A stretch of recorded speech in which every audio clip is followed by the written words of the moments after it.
Hey guys, good morning. How are you? Welcome to another segment of the Queen G Live experience. Um, I don't know what to say, y'all. I'm just I'm so giddy with excitement for just all the amazing things that are happening with the Faces of Rap Mothers, how that reality show has taken its own legs and done so much in this past year or so. Now on the Now Network, now on MJ Own Network, it's going crazy, y'all. And I'm just so grateful to be a part of the cast. And then there's several books coming out as well, being debuted and launched with that reality show as well. So y'all stay tuned for Faces of Rap Mothers. Look for that. And also, I have a hit show. I have not hit show. I don't know if it's a hit or not. Let me. I guess I better speak it into existence, huh? Hit show Queen G Live Experience is also on the MJ Own Network, so it's on Roku. So look out for that. I want to shout out Mariah Jarito, who is the creator of the MJ Own Network, and shout her out because she's an amazing visionary. Has so many amazing ideas, and I can't wait to grow with her. Okay. I want to shout out Mr. 52 Flavors, who is one of my promoters. He has done a phenomenal job of pushing me out there. Miss Lindsay Osier, I want to shout her out. She does these amazing promotional videos for me. And then I also want to shout out Miss Maritza of Blue Flame Graphics, who does my graphics, posters, flyers, cards, all that kind of stuff. And then my Mr. Paperboy, honey, who has been with me, has done all of my books, graphics for all of my books, designed my covers, and does all the work, the layout work for the magazines. How about that? Like, I want to shout him out too. Just this morning, I don't know. I wanted to just uplift my team, that's been on board with me for a while. And we've been working together as a team to put all this amazing product out on the world. It's a celebration for all of us. So before I invite my special guest in, I got to give this one last little tidbit. I discovered that two of my books are on at Walmart now. That's crazy, huh? That's crazy. You can order my books on Walmart, like walmart.com or something. Like, my books are available at Walmart. Now, the Get Back Up Again book is out of stock. So I don't know if that's a good thing or bad thing. Evidently, they sold out or something. But I don't know if that's a good thing or bad thing. Hopefully, it'll reflect in the sales. I don't know. I don't see it on the sales yet. But we will get it going, okay? We will have all of that going on. I'm just grateful for all of you who continue to support the Queen G Live Experience movement, everything that I'm doing, everything I'm working on. And I want to shout out my family, my husband, who stands by my side every single day and supports me from the inside. That's important to have a team member that, is just there for you tooth and nail. My lovely children, all of them. And I want to say a prayer for my mom, blessings to her. She's strong, she's fighting, you know what I mean? I'm just grateful for her and that she birthed me into the world. I wanted to say a special blessing and prayer for her as we start this show. So without any further ado, I want to welcome this beautiful, I'm going to call her an empress, okay? Empress. She reminds me of a queen. She is an actress, a producer. She wears many, many, many hats. And as you guys know, when someone is awesome and amazing at what they do, they most likely have a journey. Okay, so we're going to talk to her a little bit about her journey, what's been happening, over the years, what she's been doing, the type of work she does. We're going to talk to Miss Naz. She is beautiful, an actress. So y'all, let me welcome her to the show real quick. Hold on a second. Let me go get her. Oh my goodness. Good morning. How are you? I'm very well, thank you. Thank you for having me on your show. It is just an honor to be on your show. Thank you so much. You welcome. Look, when you and I first spoke, I think we were in tears, right? Or something like that. We were all in tears. Everybody was Yes. emotional. I was like, Yes. Yes. Yes. sometimes it's like when I meet certain people, we just Mhm. have this kinetic energy or something, and it's just, and I haven't even physically touched you or met you yet, but somehow, you know what I mean? The Yes. love is genuine and amazing, and I cannot wait to get to know you more, and just, So, I mean, I feel the same way about you. We all have our journeys and we're not so far from one another. Sometimes we think that, but I was listening to your story and it just moved me. I started crying. I was like, oh my God, I was so moved by your testimony and your transparency, and to see where you are today, to see what you're doing today. You have books out, you wrote 30 years, you have your magazine, your books are in Walmart and you didn't even know it. I Just didn't all even the know good it. things that God is doing in your life is inspiring for me, because I know what that walk is. I know what it is to really struggle in life and have to overcome things. And I'm just Right. inspired by you. You're constantly doing these interviews. I see you grinding, you're working hard. You have a beautiful, beautiful spirit. You're getting to know You people gonna in make the me cry right now. Look here. This truth. is Build the this is truth. what happens every time we get together. Like, But I just love you, and I love your spirit. I really do. And aw. praying for just your success, and everything that you do is your time, sister. And you're Oh working my hard. God. Thank you so much. Yes, I see Thank you your hard. so much. I started following you. It's like all I see is interview after interview after interview. And I know it's not easy, because not only are you an entrepreneur and an artist, but you are a mother. You have children, you have a family. Yes. You're squeezing and you're doing all this, and with that. And that's a lot. And I respect it. You're not letting anything stop you. You Whew. just keep moving. You got to keep moving. I get Girl, it. that's the thing. Yes, I don't yes. know. Excellent. It was something about the experience of homelessness that just, I don't know. First of all, you don't want to go back there. You don't want to be back in that position again. And I just remember times when we were in that phase of our life, having to tell my kids, like, I don't know when mommy and daddy is going to get a place again. Or, I can't tell you why we lost everything. Like, I couldn't explain anything to them. And that was the most heartbreaking thing as a mother to have to experience, to try to, tell your kids, like, I'm sorry, baby, that you lost your bedroom. You know what I mean? And we're already trying to wrap our brains around it, but then they're asking like all these questions. And as little ones, they just know that something is just uncomfortable, or it's not the way that it was before. That's all they know. But they don't quite understand, circumstances, or that daddy got sick and that's why we lost everything. You know what I mean?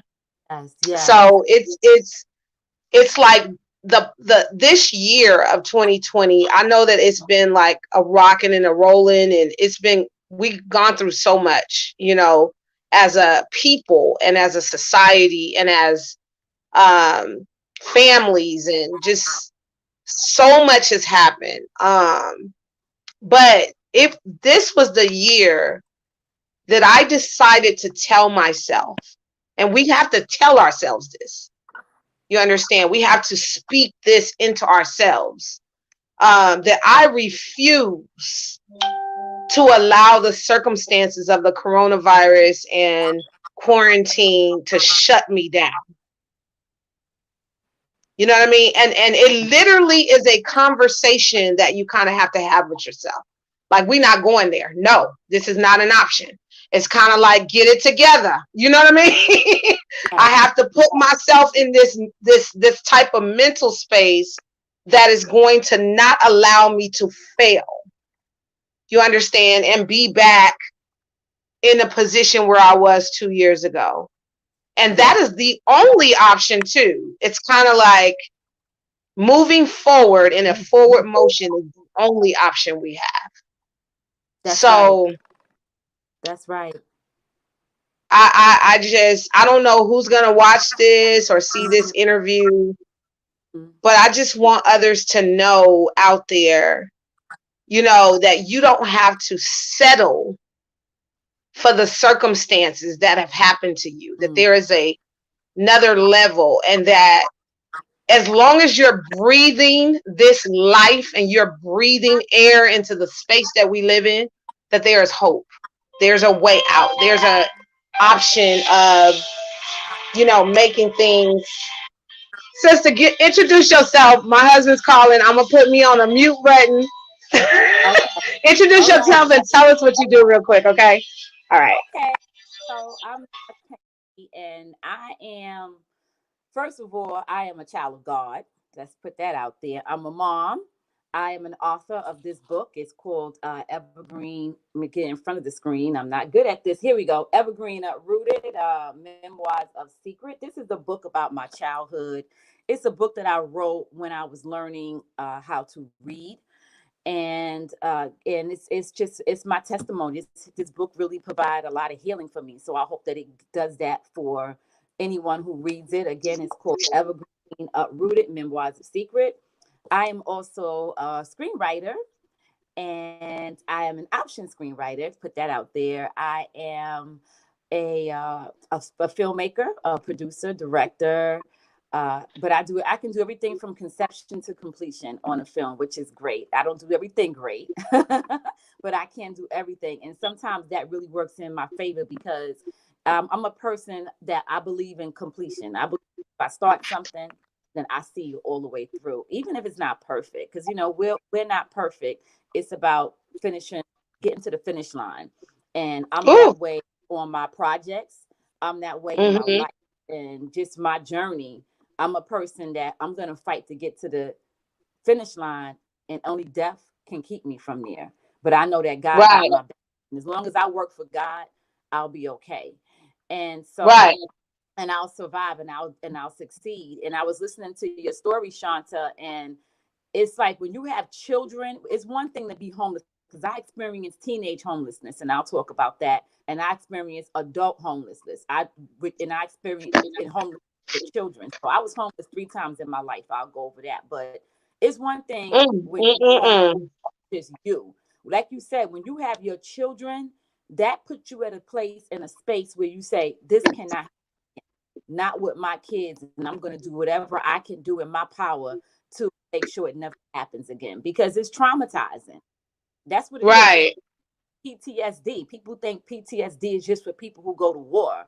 It's traumatizing to be on the street and not know where you're going to sleep and have your kids and not be able to put lotion on your skin and do the Right. things that you would know. People don't understand just the simple things like taking a hot bath in your own bathtub and getting out and drying off and putting lotion on your skin getting all tough and hard as a woman out there in the street because you're homeless. You got to In the take a shower. streets. Right.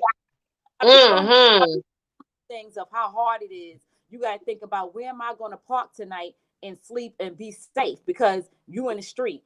So I understand. I was homeless as a child, as a teenager. I was put out on the street, and it was nights that I stayed with friends, but there were many nights that I had no friends to stay with. That I slept in the park or I slept on the train all night and take the train Jesus. from one stop to the end, back and forth. And at nighttime, going to the movies late at night. And I had a job. I never used drugs in my life. Let's put that out there. So anybody can be in this situation. I had a job. I Right. was a teenager, but I remember going to the movie theater at night when I get off of work saying, okay, I ain't got nowhere to go. Well, I'm gonna go to the movies. I'm gonna catch the last show so I can sleep, not so I can Right. watch the movie, so I can That's the stay up only time you can like yeah, comfortably sleep somewhere and be in a and sleep safe environment. exactly. And then I said, because I said I know I'm gonna be up all night, and I don't know where I'm sleeping tonight. I don't know if I'm riding the trains tonight, or if I'm walking the streets, or if I'm hanging out in the park. Where am I going to go? And then it was nice you stay with people, but it's not your place. And it's not your place. You got to leave in the morning or you got to leave the next day, and that type of thing. And that happened to me as a teenager. That's devastating when you should be thinking about college and thinking about boys and all the things that teenagers think about. You walk in the street, so I know what that is. That's why I always, anytime I can help somebody that I see out there in the street, I don't care what their walk is, I don't care if they Right. get drugs. I mean, I will normally, this one lady came up to me, and normally, like in Georgia, they'll walk to you in the gas stations and they'll be like, do you have anything, can you help me? That's where that's what happens to me when I get gas. And this woman, can you hear me? Uh-huh. Can you Yeah, hear I can me? hear you well. Oh, Uh-huh. Oh she yeah. came I'm just listening. You're so interesting. Like, I'm just listening to you. some food. And I looked in my car and she said, "You have any money?" And I was looking. I couldn't find anything. I couldn't find money at all. No, because everything's on a card now. So I said, Right. "I'm so hungry." I said, "Well, I can go buy you some food." And I went and I bought her, some food and to eat. And then when I came back, I had found a couple of dollars that I gave to her with the food. And I, Right. and I felt good because I said, even if she's going to use drugs, I don't know if she got kids at home waiting on her. You just don't know if there's kids behind the gas station. At least if it's just her, she's gonna eat, because I took the time out of Right. my day, out of my time, out of what was going on in my life, to say, let me help and be a blessing to somebody else who's sick, who's going through stuff. And that's what it's really I all just about. For somebody else, you're doing for God. You can't say you love God, you're a Christian, and you walk past somebody that's homeless, that's hungry, that needs help, and you got a pocket full of money, and your mindset is, oh, well, they're gonna go. It doesn't matter what they're gonna do. How will right. God use that person? So because we can all be up today and we can be nothing tomorrow. And we're learning that right now with COVID. Yeah. Oh yeah. COVID We're changed the game in a learning. lot of people's lives where they thought that, oh, I'm so comfortable. I was just in my neighborhood behind me yesterday morning. I went live and showed the damage from a twister that just suddenly came through here the other day. It hit our city of Arlington and touched down. It was a tornado. And I went to the location live. Girl, do you know that it is walking distance from my house? But Wow. somehow God spared us. And I showed the actual structural damage of this building to show, like, listen, y'all not promised nothing. This building is now it's not salvageable. They gotta work on the structure just to reopen the business. And I'm Yep. praying they had insurance. You understand? That wasn't COVID related. That wasn't what all happened this year. That was from a twister that came in suddenly with no Wow. warning, that just kind of wiped the business out.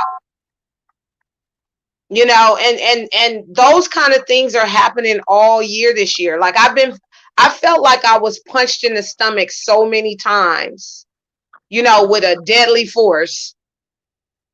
I couldn't even begin to tell you. Like, it's almost numbing the way that 2020 went. You know what I Yes. mean? Yes. And man is not in control of anything. God is in control. That's the Nothing. whole thing. You understand who's in control, who really has the power, then you humble yourself. Man is not in control. God is in control of everything. And that's one of the Right. things that I learned. And that I've always known. But sometimes, as humans, we forget where the real power comes Right. from. We feel like us, nah. Or we feel like our brain, yeah, you got to think positive. Yeah, you got to be positive. Yeah, you got to work hard. Yeah, you have to put out good and everything. But listen, God controls the earth, wind, fire, Everything. water. He controls this earth. Yep. Okay, nothing in your mind gonna control that. And this is what we see, what we're going through right now with COVID, what we're going right now with the natural disasters that's going on in this world, that The we just have to deaths. understand The who God deaths is, from. utilize our time, be grateful. One of the things that my sons, okay, so I told you the teenage homelessness, and God sent an angel. It was a woman who I was with this church, so I was like staying with different people, but this woman Jewish lady. She was about 40 at the time, and I was a teenager. She didn't have any kids. We were both born in April, so she felt like, oh, you're an Aries, I'm an Aries. Okay, I like you just because of that. And I worked for her. And this lady, she gave me. She lived in Manhattan, 350 West 50th, between 8th and 9th. If anybody knows, that's a beautiful high rise building with a door. You remember the address? Girl, apartment 28E. Do I? You remember that? When you on the street and you don't have no place to live, and somebody take you in, you never forget. For me to go, you never forget that. A luxury building with a doorman. That's God. That's God. He still was elevating you in the middle of your trial, like he was giving you. And she took me in. I stayed with her. I worked for her. She kept money in my pocket. She kept food in my belly. That was by the grace of God that he softened her heart to look out for me. I give him all the glory. And I never forget people in my journey. And then from there, I went on to just go through some things, been through domestic violence, had a man almost try to put his hands on my throat, try to take my life. And that's another, girl, we'll be on this interview for all day. Listen, forget about all day, all tomorrow, all next week if I really go into my testimony. But God has brought, I want to just go through the homelessness situations. God has brought me through. Then I was pregnant with my second son, and I was homeless again. Okay, because I went to live with somebody, and the guy that I lived with, he put me and my son out. He said, "Get out." And I'll never forget. I was like, "Where am I gonna go?" And I had all these times I'm working now, my job, and somebody said, "You got to go to the welfare office," and I was like, "Who?" You know, right? Wasn't used to that, all of that, depending on those social services.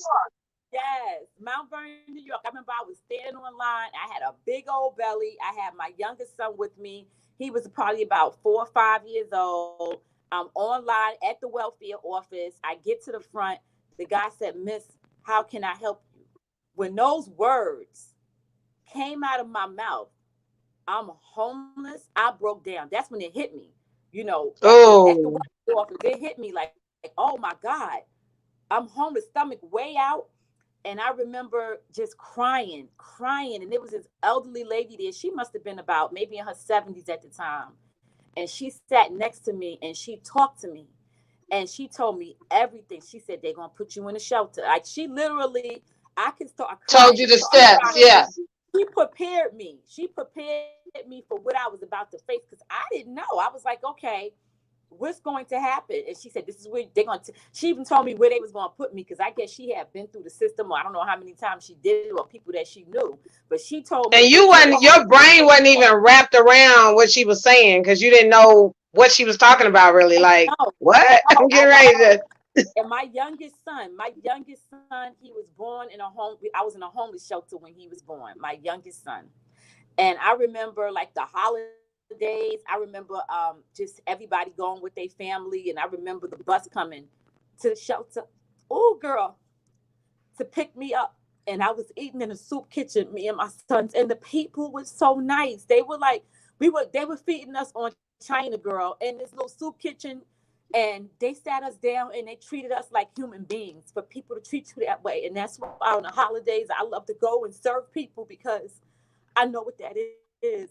I know it is. So when I heard you talking to Lester, and I heard you talking about living in your car with your kids, that thing broke my heart, because I'm not speaking of somebody who read in a book, or maybe somebody who listened to an interview. I'm speaking to somebody who has been there.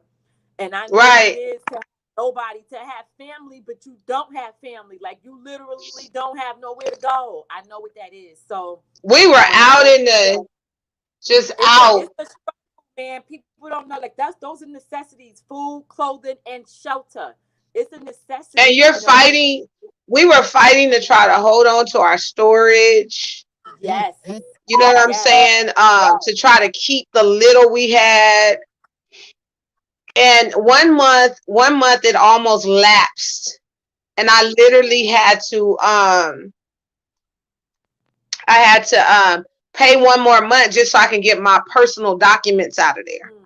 I didn't pay to keep the stuff, because I was like, items of clothing and furniture and all that stuff, I can get that over again. But I had to pay one more month of storage just to restore my documents. Because, in a situation like that, birth certificates, IDs, those kind of things are very, very, very important. So I was like, honey, I don't know how we're going to do it, but we need to come up with some money to get out of this hole so that we can pay one more month just to grab our chest. It was like a Chester thing that we had that had all those private documents and stuff in there.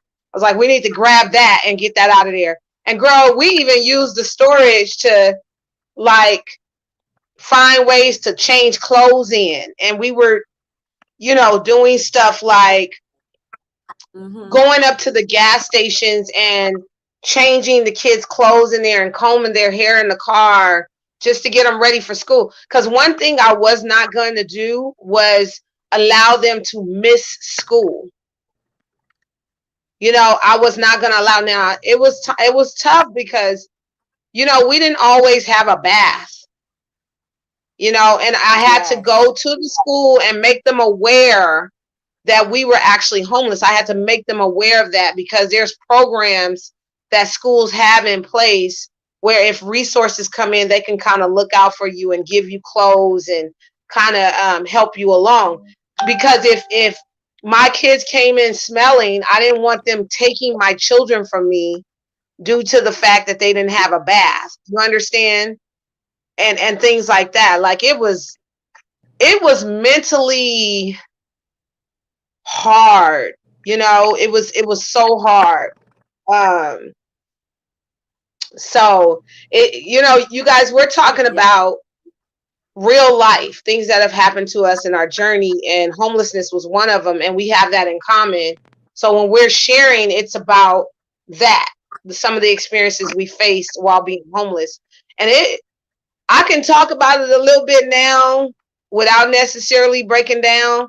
But when I wrote that book, Get Back Up Again, last year in December, and I addressed the emotional things that we went through, I broke down every day. I broke down. It was all the month of December that I wrote that book. That whole month I was sad because I had to relive, these things all over again, and I had to replay these things that happened to us. Although we now have shelter, God has blessed us with a new car this year. It's some things that, girl, I'd be like, my God, you are good. I'd be like, a new car? Like, seriously? To be able to maintain a car note is a miracle. To be able to have a roof over our head and be able to go in your own kitchen and like prepare a meal, those were not options a couple of years ago. And let's not even talk about your rental history, how that's scarred and destroyed. The other day, listen to this, mama, and I'm not putting my business out there, but we went and renewed our lease. And for the first time, I went on a lease since my homelessness and since that situation with me being evicted. For the first time, they placed me on a lease. I almost shouted out of that office. People don't know the little things that you have to be thankful for. You know what I mean? So, goodness, I know we're getting deep, y'all, but those little things are big. Those are blessings. Major steps. Those are blessings that God gives us. People they take it for granted. Take, the blessings and stuff for granted. But those are blessings, to have a roof over your head, to have clothes on your back, and just how God, you planted the seeds of your book. Your book is in Walmart being sold. You didn't even know. Like, people are reading your stories. They're reading you're giving a part of you to people that you even know. You know how God is still blessing you. I always say our life is a setup and God's working behind the scenes. So yes, things happening. Yes. So like going from the homelessness of being pregnant, then came the homelessness last year in 2019 because I was married and I divorced. I left because I wasn't going to deal with cheating. I was just not, I'm just not going to deal with my time, man. My time is important. I'm not going to spend my time Right. with somebody that's not committed. And a lot of women do it. I don't knock what they do. Spend so much of my time from my childhood all the way to today going through a struggle. I've been spent so much of my time being traumatized and being mistreated. And so much of my time I've been abused throughout my life that I refuse to deal with this half of my life being anything like the first half, if that makes sense. So when I Yes. see Oh yeah. something like that, I just Totally. walk away. Yeah, I'm allergic to that. It's a cancer to me. So I'm like, okay, let me cut all off and let me live my life the way Right. Cut it I off live at it the right door. here. Exactly. Exactly. Yeah, I don't want to Exactly. be at home like, oh man, is he really working? Or if he's working late, is he with somebody? I'm not gonna live my life like that. Wrong one. So I went through going through that divorce situation, and I had to kind of restart my whole life. I had moved into an area that wasn't so great. The school system wasn't great. I was homeschooling my son, and my son said to me, "Mom, I want to go to school." And I said, "Okay." So I told my landlord, "I'm not going to renew my lease my month." Well, he went on ahead, rented out I was in a townhome. He rented it out to somebody else. And when I was at the end of the month to pay my rent, he said, "You got 3 days to leave your house in Dang. Georgia." I was not, I don't know 3 days anybody to get in out. Georgia like that I could go and a whole, days to get out. And when that happened, I had people walk out on me. It was just me, my sons and I. And we packed up everything went into storage. Thank God the Mexicans were still here at that time. They, because Trump was deporting everybody. Thank God because they helped me get my stuff Right. into storage. And I was staying with somebody, and it was hard because the person who I was staying with, she lived all the way in Marietta. At the time, I was teaching all the way in Stone Mountain. My son was working at the airport. The bus service wasn't running until a certain time of the morning. My son Jesus. had to be to work like 6:30, so I had to. It was a lot. It was like, am I going to have a nervous breakdown? I don't want to. Let me figure something else out. And I prayed. I was like, I can't do this. Lord, help me. And God led me to a And woman this is laying the in the third corner time store. being Like homeless. this Third time. Third time. sister 3 times. So God led me to this woman, and her name, and this woman, and keep in mind, I'm a person who always paid my rent on time. I got a great credit and great rental history, and this is happening. So that's why I say you can find yourself in situations. And the woman Right. got the Exactly. place that I was supposed to move into. The woman was supposed to move out. She's supposed to move out, but she changed her mind. So I said, "Oh my God, I can't go through this. I need a place to live." All of the hotels here in like the living hotels in Georgia were all taken. There was no vacancies. So there's a serious homeless situation here in Georgia. People are just out on the street. And so I said, I can't be out in the street with my kids. And I met Right. this woman through a friend of mine. His name is Sammy, and he introduced me to this woman named Marianne. And at first she was like, "No, they can't come stay with me. I don't know them. I can't have them come in my house. My family be upset." She was an elderly lady, like 70s and everything. So I met her, Right. and she says, she can't stay here. She said, "But I'll talk to her." And when I went to go and sit down and talk to Marianne, she said the Lord told her, "Don't turn me away." One Aw. conversation. And she said, "I know I said no, but I'm changing my mind." She said, "You and your sons can stay here. I'll have your key ready for you tomorrow." Listen to me. The next day I went to that lady's house, and she has a beautiful home. She's not in I'm talking about a beautiful home. I went to her Right. home. There was 3 keys. Said, "Look," then she said, "I'm going out of town. I'll be back in 2 weeks." She left me and my sons in her house for 2 weeks. I only known her for one day. She left me for 2 weeks and went out of town.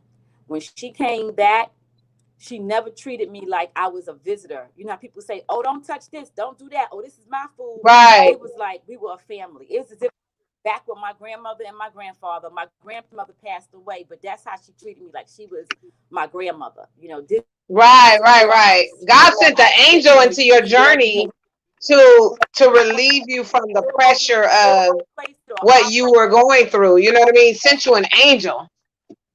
Wow. Can you hear me, sis? She was and would take my sons out to like the events and do stuff, and we still talk. I just talked to her the other day. We're like family because that's how she took me in, like family. And you cannot tell me that's not God, because people don't do Right. that. And this happened in 2019. And then finally, you know, I want to say I stayed with her for a few months, and then I got the place because I didn't want to move out of the hood into another hood.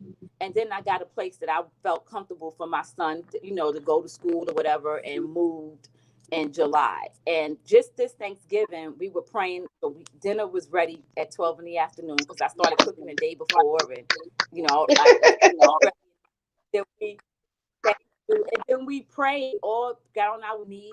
My sons and I, we prayed, and then after we prayed, we talked about what we were thankful for.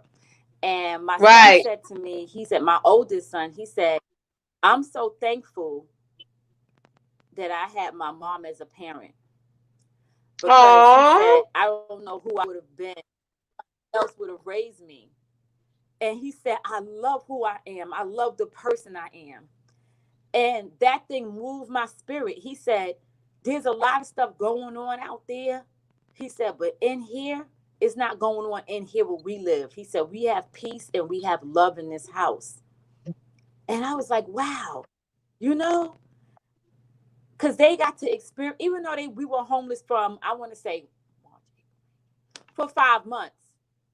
Right. Staying with somebody. But they got to experience that. Because when the second time I was homeless, I was with my youngest son, but he was a kid. He didn't really remember what that was. So him being now an adult, he was like, wow, you know, so he's grateful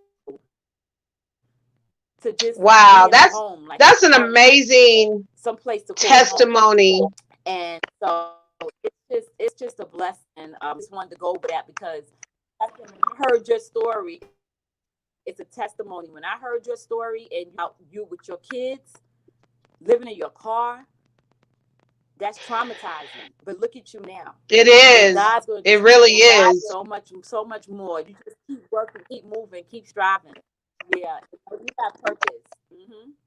No, you have. And you know, it really is. When you said I was showing up.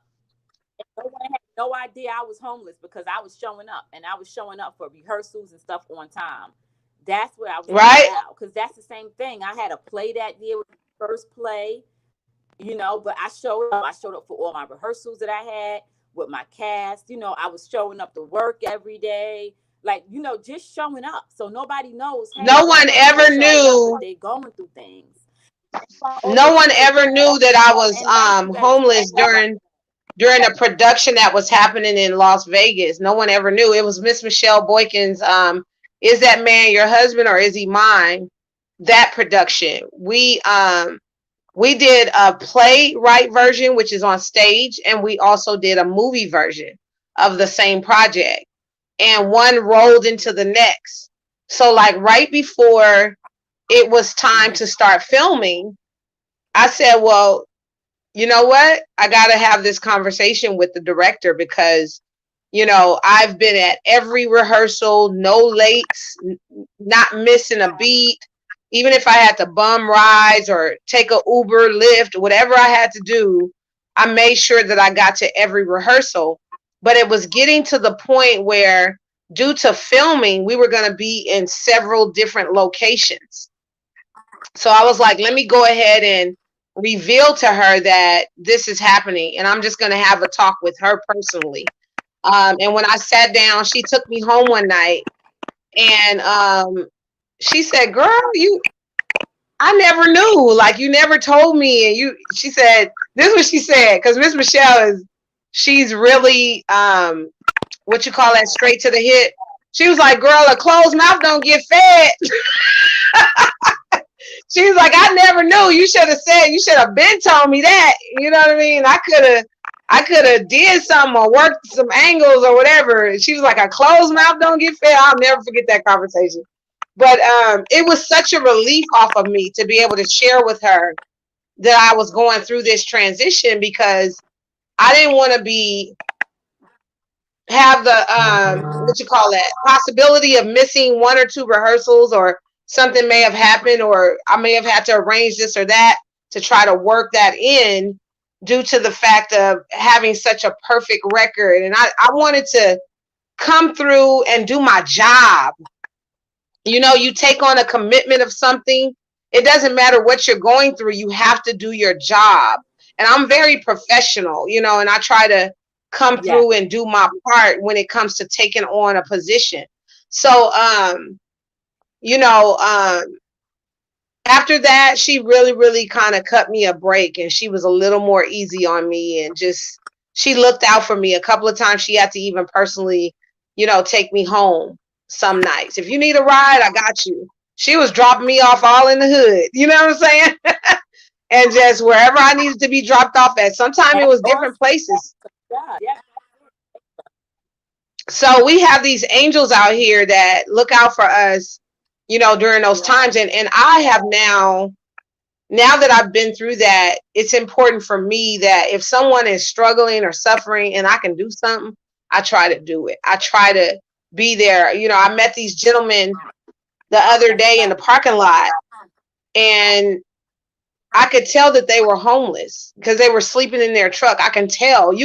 When you've been there before, you know what it looks like at that point. You know what it looks like on the outside. You know what I mean? And I told these gentlemen, I'm like, here, my husband had a bunch of beverages in his his little thermostat in the back in the trunk. And I was like, here, do you guys need some beverages? There was waters, Gatorades, you know, all that stuff. I just gave it to them. And then I called them over to the car, and I gave them my $5 cash that I had in my wallet. Because like you said, everything is digital, debit, you know, on these cards. I had $5 in cash only in my wallet, and I gave him that, and I put it in his hand. You know what I mean? It didn't matter if I didn't know him personally or that he was a white guy. You know what I'm saying? It didn't matter the race, or it didn't matter none of that. Like it just mattered that they were in need, and it was something that I could offer, that I could give, you know, and that's the thing. So I've learned a lot, sister. You know, this, and listen to this. I had this message the other day that talked about how diamonds are formed from pressure. You know, if you actually read the definition of a diamond and how it's made and formulated, you need fire and pressure to create that diamond.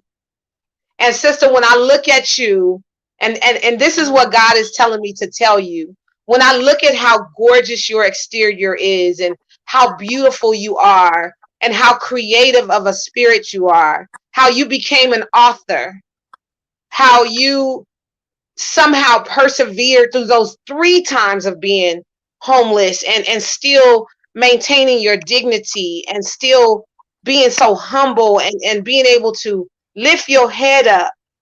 You know what I mean?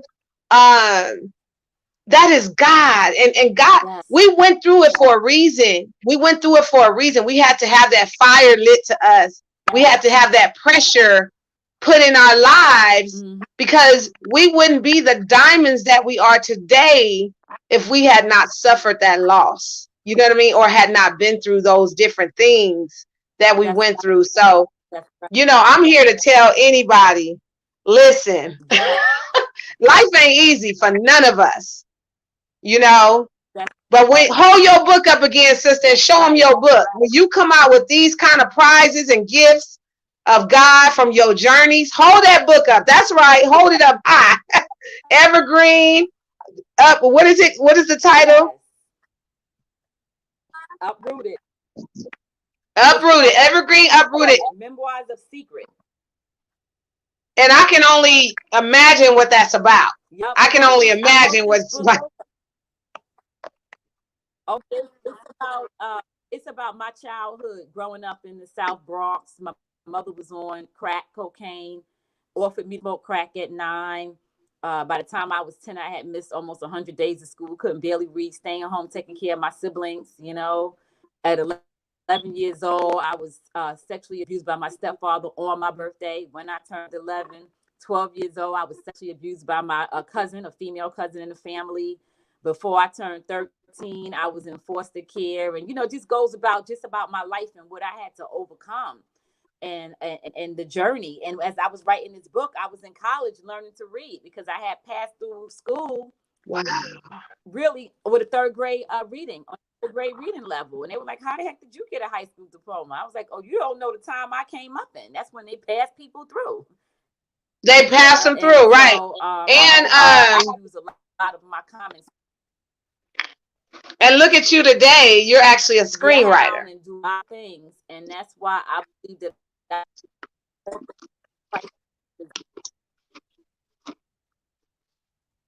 you're a screenwriter today. Let anybody tell me I can't do something. I don't let anybody tell me God. There's nothing that God. I don't let anybody tell me that I can't do something unless they do it for me, because it's God that's going to do it. If they don't do it, then God's going to send somebody to do it. And I boast when I say that because I know who God is. I've known my journey in life. I know God for who God is. So, Nina Simone said, freedom is to live without fear. When you know who's in your corner and who you work for, then there's no fear to that, And so, and it took COVID this year. There you go. It took COVID, this year with COVID and all the stuff that was going on and just being in the house and trying to figure out what to do. Like, we can't go anywhere. Everything's shut down. And I said, hey, I'm not going to shut down. I got to keep going. And so I wrote a 7 episodic web series called The Super, and it's dealing with gentrification because I saw that too, in Harlem, when they told the street vendors, you can't be out there, need this permit, and the permit is so much money. You know why? Because they're getting ready to take over Harlem. So now people who've been out in Harlem for decades, goods, make meat, you can't sell no more in Harlem. You need a permit, and the permit's expensive. So now get off the street, because they don't want the vendors on the street. And then they decide to let the vendors go back on the street. Now they got Victoria's Secrets in Harlem. Oh yeah, they got a Chipotle in Harlem. But I grew up in Harlem. Wow. The abandoned buildings where you see nothing black folks. You don't even see, you go to the Apollo, you don't even see black folks in the Apollo because it's gentrified. So I got a story now called, and it's not really about a black and white thing. It's about a poor versus the wealthy. The wealthy comes in and they kick the poor out. And I was able to see all these things happening and for yourself. Yeah. So I have a called The Super, and it's about this guy who's trying to save his building, because the same thing they put in big buildings and hotels and establishments in the neighborhood, and the rents are being raised, and now they want this rent control building out. It's making the neighborhood look bad. They don't care where the people that live in it go. They don't care how they survive. They don't care how they pick up their lives after that. They just have to go about, we want this and we just going to take it. We now we want your hood, and we your hood, So it's called The Super. And then after that, I did a short, like a virtual book signing experience, and I have a short movie in it called Through the Looking Glass, and that was amazing. Wow! That was starring Rosalind and Eloise Hunt, the little girl. She's so amazing. Who played Young Secret, and Rosalind Patterson. She played the role of my mother, Anne. And she did an amazing job. Everybody on the project did wonderful. I mean, Lester, he was helped me produce it. He was the producer on it. I love Lester. Lester is so dope. Yeah, he's dope. I couldn't sleep at night. Like, nah, you okay? What do you need? And I remember we were shooting Through the Looking Glass, and he was like, I'm going to bring breakfast for everybody, the cast and crew. And then I'm like, Lester, what are you still doing here? You have to go to work. He's like, oh no, Nas, I called out. I can't leave you. I gotta help. So, Oh, Lester was the PA. I mean, he took care of everything. Just a blessing. Everybody, my friend Dia, she let us film in her house and in her basement and in her neighborhood. Another friend of mine, Menasha, she came through. She was in the production, but she also worked as a script supervisor. Like, just everybody. I don't want to start yelling out names, because if you miss people, they feel like you didn't appreciate them, and I appreciate everyone. And then everybody. Right. Say that again. No, I was saying right. Yeah, I understand what you mean by that. Like, you want to just say in general, hey, everybody. Yeah, so I just everybody. Then my friend Benita Ellery, she wrote an amazing script called Zoom's Day, and I produced and directed that. This is all after COVID. Like, everything shut down. I'm like, nope, I got to keep going. Nope, we still working. We working. We working over here. It started with the super. My son was like, Mom, I got an idea. And we created the super. And I wrote the 7 episodes. I called Kinship Tracy. He's an amazing director. And I was like, hey, this is the idea I had. I pitched it to him. He was like, oh, Nas, all we got to do is push the red button. Because the way I pitched it, right, everybody's socially distanced. We're in the studio. We're spaced out. Let's get out of here. Let's get going. Let's get to work. So that in the process of, is now edited. So I'm like in the process of now trying to put on a virtual screening, trying to create an intro, outro, a nice teaser for it. But I'm excited just to do that and just to celebrate everybody that was a part of the project. That's what it's really about, that we all came together through a pandemic. Right. Listen to that. You and I met through a pandemic. You and I met through a pandemic. So, what was meant for bad, is completely different. Pandemic, it's not stopping you. It's not like, okay, I'm gonna sit in this bed, I'm gonna be depressed. No, I'm gonna keep going. I'm gonna keep working. I'm gonna keep working until I'm gonna keep sit down, stop. But as long as God exactly me up and I open my eyes in the morning, and I can keep going, I'm gonna keep going. Then a friend of mine, let me show you this, sis. Keep talking. I'm gonna put you on a. Keep talking real quick. Keep talking. I'm gonna put you on a. First Encounter, and it's about a young boy who meets his dad for the first time in prison, and it's so amazing because there's so many men who they don't know their dad. I didn't know my father. 17, and then I met him, and like 6 months later he died. But I'm glad that I had a chance to meet him. But there's a lot of young men out there who they need a dad in their life, and it's tearing them up. Even grown men is tearing them up that they didn't have their dad. So it was an honor to do work on this film. I remember Jovan Johnson, he played the pastor, and he called me and he shared his testimony. I'm not going to share it, but it was kind of similar. And when I heard him share his testimony of why First Encounter was so important to him, it just helped me to see that I'm following God and that I'm making content that's important to people, that's important to our community. And that's what it's about, right. As artists. This is a piece of us. Like, we do this because we want to share it with an audience, and we want for our audience to approve of it, to accept it. And I don't say everybody, I say our audience, because my audience, our audience, right, is not everybody. Everybody does, yeah.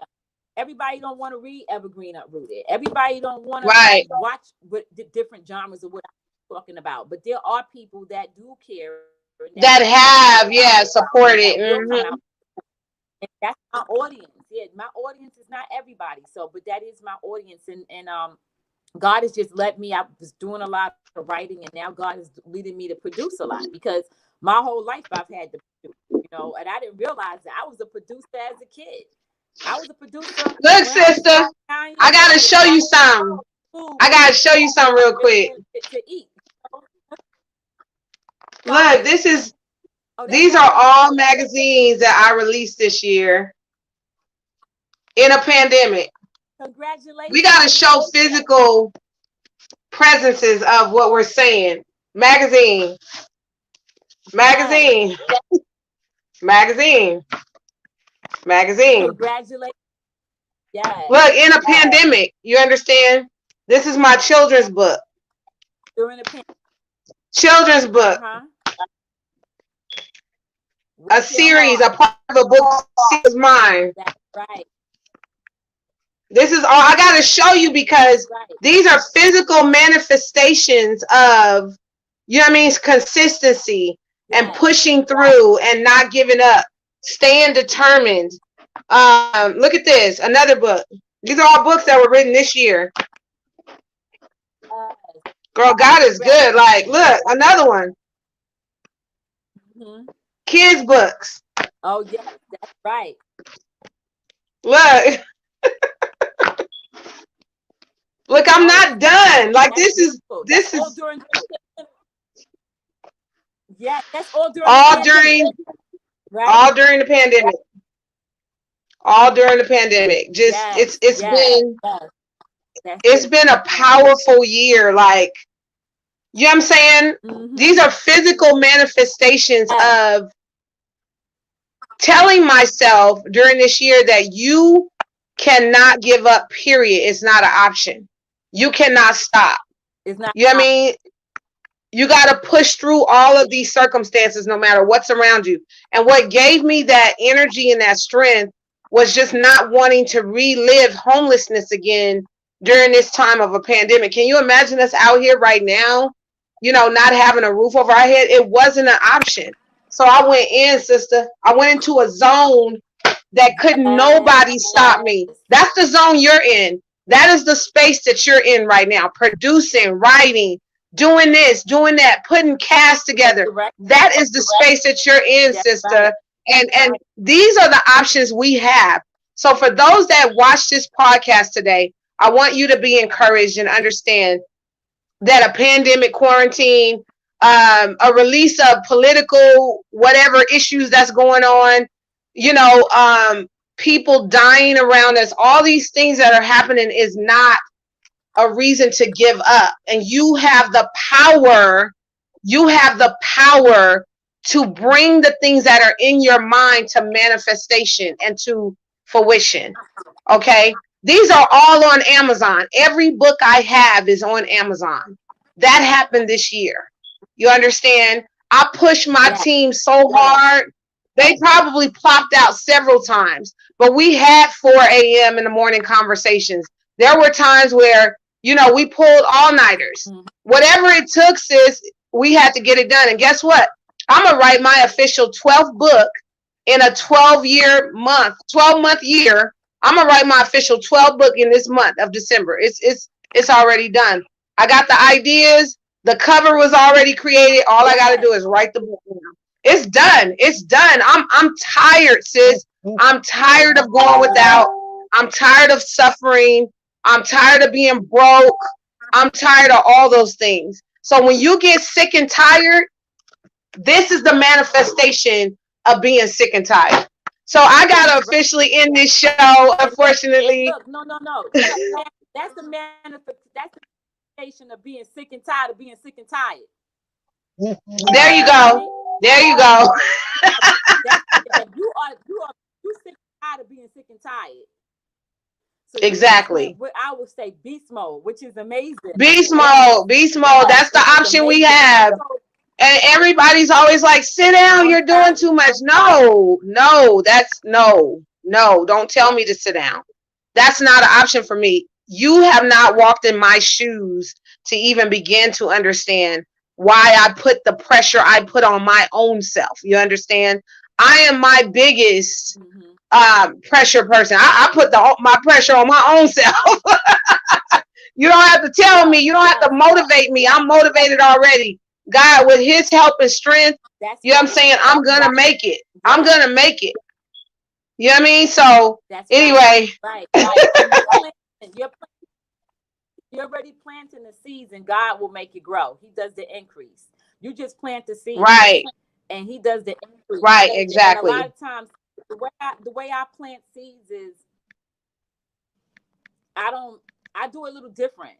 I don't plant seeds that I feel that's just beneficial for me. I plant seeds that's just beneficial for the person who God sends me to bless.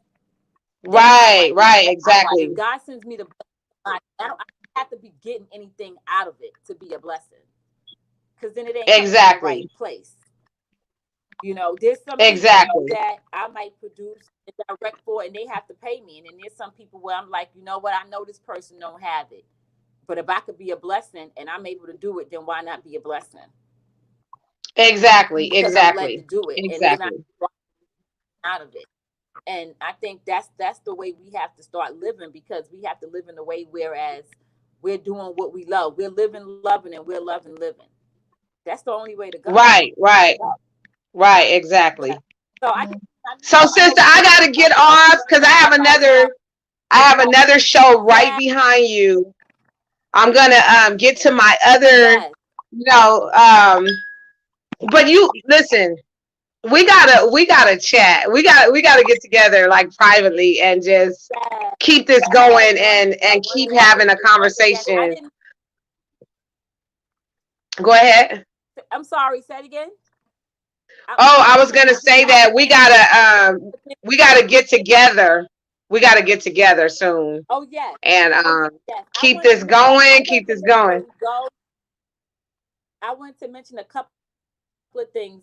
Just Okay, yeah, go ahead. just Go as ahead, mama. is a podcast show I have with Lester Green. Be on the lookout for that, and be on the lookout also for First Encounter. Is in the post production stage. It's an amazing short story written by John Patton, an amazing writer and storyteller.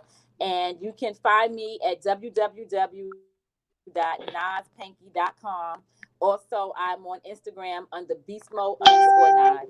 And I want to say to Shanta, thank you so much for having me on your show. It's been an honor and a pleasure. Thank you. Yes, ma'am. And we should do it Blessings to again. you and blessings God to bless your you. family. You have been an Thank amazing you so much. guest and yes, yes, yes, yes. Thank you. Thank Yes, you. Thank you for blessings. being here on my show.